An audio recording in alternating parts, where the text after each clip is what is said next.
মাগুরায় ধর্ষণের শিকার সেই শিশু আসিয়ার মৃত্যুর খবরে অভিযুক্ত ধর্ষকদের বাড়িতে আগুন দিয়েছে বিক্ষুব্ধ স্থানীয় লোকজন। বৃহস্পতিবার সন্ধ্যা 7:15টার দিকে স্থানীয়রা প্রথমে পৌর এলাকার ওই বাড়িটিতে ভাঙচুর চালায়। তারপর বাড়িতে আগুন দেয়, কাউকে সেখানে আগুন নেভাতে দেখা যায়নি। স্থানীয়রা জানায়, জানাজার নামাজ শেষ হওয়ার পরপরই আসামিদের বাড়িতে ভাঙচুর ও আগুন দেয় লোকজন।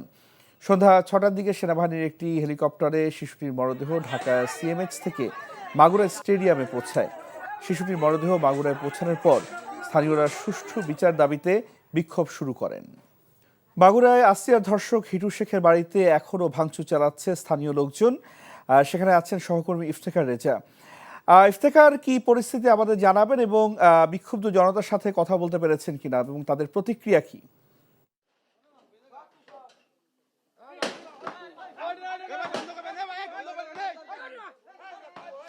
রাইসুল, আমি যেটা জানতে পেরেছি, মূলত বিকেল বেলা থেকেই বিক্ষুব্ধ যে জনতা রয়েছে বা এলাকাবাসী যারা রয়েছেন তারা এই বাড়িটি, হিটু শেখের এই বাড়িটি ভাঙতে শুরু করেন এবং এখনো আমি আপনাকে যদি ক্যামেরার মাধ্যমে দেখাই, এলাকার মানুষজন যারা রয়েছেন তারা এখনো বাড়িটি ভাঙচুর চালিয়েই যাচ্ছেন। এবং আমি যদি আরো একটু দেখাই যে বিভিন্ন আসবাবপত্র বা যে বাড়ির যে অংশ বিশেষ রয়েছে সেই জায়গাগুলোতে আগুন জ্বালিয়ে দেওয়া হয়েছে এবং এলাকাবাসী বলছেন যে বাড়িটি একদম সম্পূর্ণরূপে না ভাঙা পর্যন্ত তারা এই স্থান ত্যাগ করবেন না।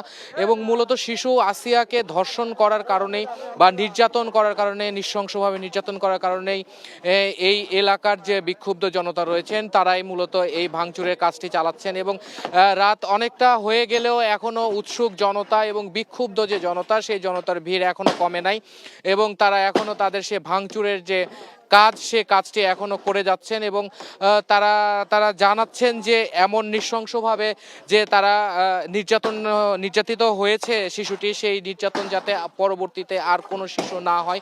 এবং আমি আপনাকে জানিয়ে রাখতে চাই, সর্বশেষ আসিয়া সিএমএইচ হাসপাতালে চিকিৎসাধীন অবস্থায় ছিলেন এবং আজকে দুপুর 1টার দিকে তিনি শেষ নিঃশ্বাস ত্যাগ করেন। এবং আমি আপনাকে জানিয়ে রাখতে চাই যে সে শেষ নিঃশ্বাস ত্যাগ করার পূর্বে পরপর 2বার কার্ডিয়াক অ্যারেস্টের শিকার হন এবং তৃতীয়বার তিনি কার্ডিয়াক অ্যারেস্টের শিকার হওয়ার পর তিনি তার জ্ঞান ফেরেননি এবং তাকে আজ ঠিক 10:45 বা 9:40 দিকে মূলত দাফন করা হয়। এবং তার এলাকার যে চেহারা ছিল বা পরিবেশ ছিল, শোকে স্তব্ধ ছিল এলাকাবাসী।